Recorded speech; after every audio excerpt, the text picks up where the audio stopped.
at the airport. We are flying back to New York. First stop is Kiev, and we're gonna get to spend the night there because I have a friend there. Maybe we'll have an interesting conversation. I don't know what we'll find because it's kind of just the last minute. The flight we're taking back to New York leaves us in Kiev for overnight. But the funny thing that just happened, I have a tripod with me. We went through security. It was a nightmare. We were sitting around for like 10 minutes where they weren't even moving our bags. Finally, I go through, and they tell me to open my tripod bag, and they find this little Allen wrench. And they look at it, and they go, okay, yeah, sure, that's fine.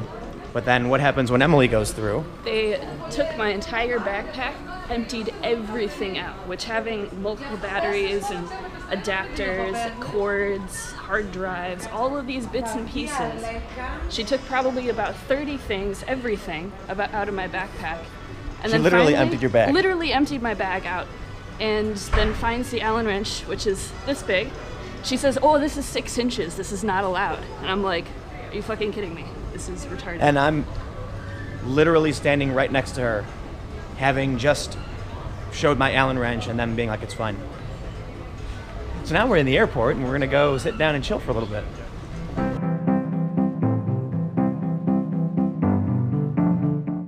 All right, it's about time to board, it looks like.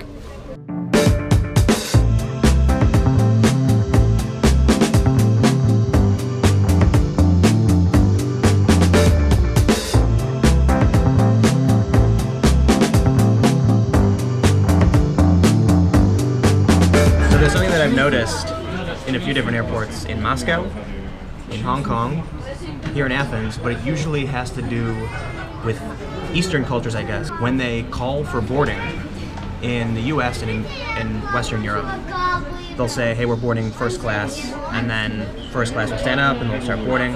Every so often, someone might mistakenly or on purpose try to cut the line, someone from economy. But when I flew out of Hong Kong, when I flew out of Russia, and flying on Ukrainian Airlines, they asked people to start boarding premium, and then instead of forming a line, everyone just rushes to the front of the scanner, and there's no line, it's just a huge mass of people.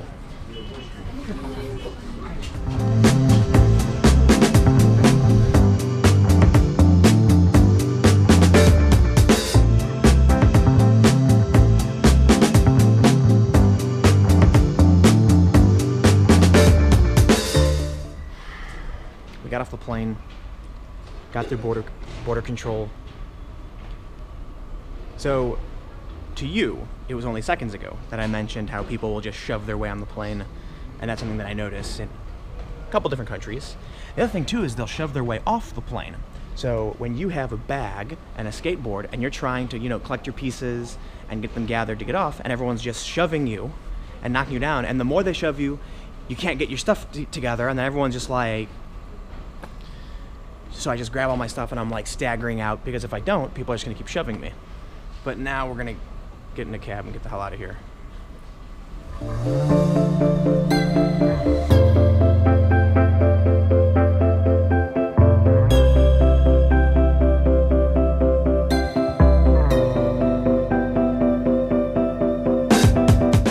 We have about, 17 hours, until our flight leaves in the morning.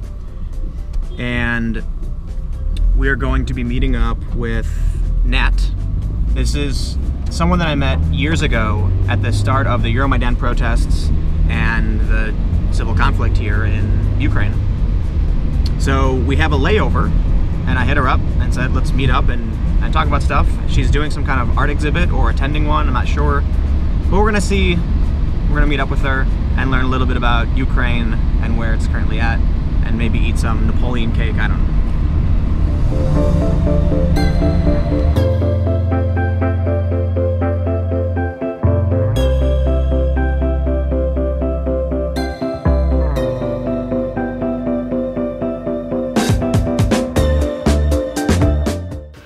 This has OM3.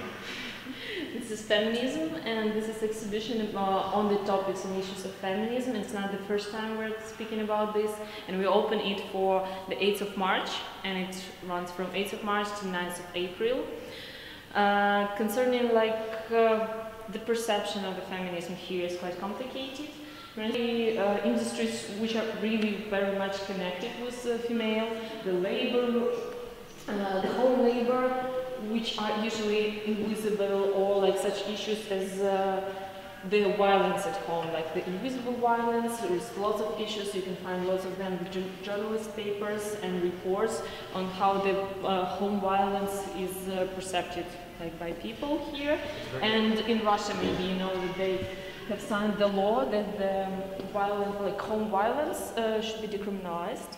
What about? Oh, domestic violence. Domestic violence, yes. Wait, for real? Mm-hmm. Yeah, for some for some level at least. There is very much lots of works about different perceptions of like femininity, masculinity. Here you see the man's like we think man's about eroticism. We have a possibility for art space, but mostly we are focused on alternative education, on discussions, and something that we called our motto as art, knowledge, and politics, where we try to face up the academia thinkers or intellectuals together with some politic activist or civic society or the human rights, those people who are just doing, not always reading, not always understanding, but who wants to do.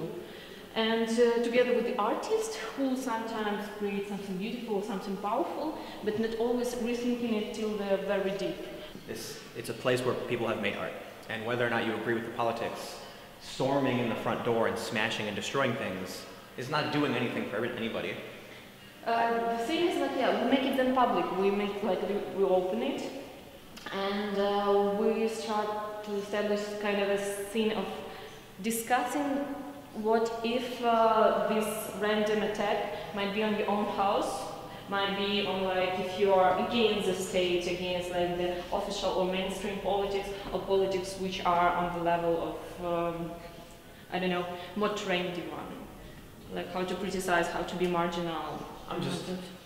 Yeah, but I know that sometimes you can standing on the same street. Here, you like if you're a professor and you're passing by, and this is what happened with one of us from members of VCRC in 2015. He was just coming from academia, where he's professor and lecturer, and he was attacked by the group of guys, like sporty guys from volunteer battalion Kiev, and they associated with C14 group. And afterward, they were prosecuted in the jail for the killing the journalists, the pro-Russian journalists. So this is just the same people. They can do anything if they want. If they want to attack the professor, if they want to attack the exhibition place, if they want, they just kill the journalists. It's like the cases which becomes equal and which become trendy, and which is used to be trendy. It's like. Not only just hatred, but it's also like to empower hatred. Phones.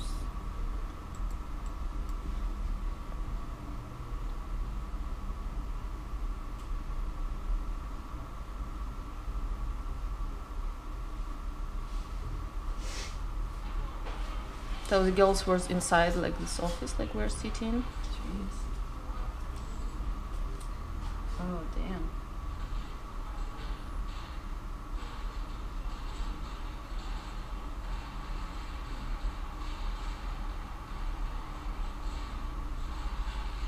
You can hear something like from that. This like you can hear how they crash in the plastics, and we also find some holes in the wall that we define as holes because of the rubber bullets. And they just crash and take some pieces of art. What was the exhibit? I'll show you. Like here, they're taking parts of it. Almost coming out. So he's making graphic works. He's also very well known about like his graffitis, political graffitis, and it says like this is what has happened, and this what I like what expected to be happen. It's not personalized, and there is mottos and lozung from Euro-Maidan. He is really precise when he haven't finished the school. He's self-educated. His father is very well-known Ukrainian commercial artist. So he's making the pictures from the photos from the real. He's very much about like this documentary.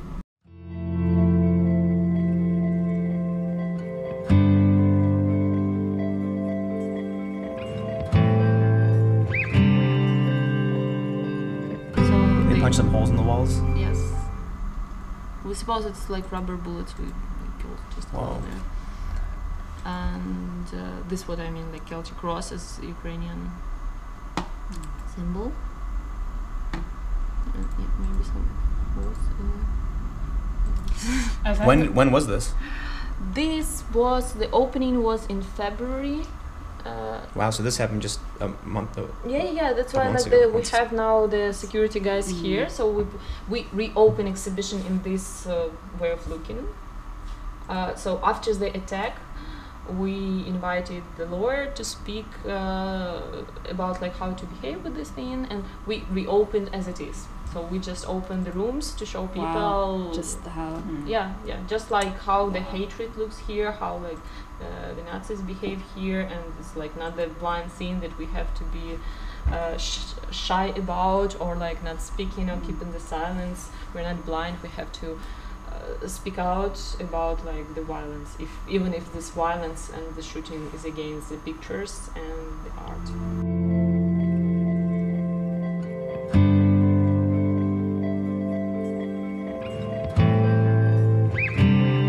So we're back at Nats. We're gonna crash. We have a flight early in the morning, and we're gonna get to editing this video. So thanks for hanging out. This was short but interesting. We didn't know what to expect. Make sure to follow me on Twitter and Instagram at Timcast. Click the like button, comment below, let me know what you think. Subscribe for more videos every single day. I'm heading back to New York, so the videos will be a little shorter, maybe a little easier for the next day or so. But stay tuned, new videos every day, and I'll see you all tomorrow.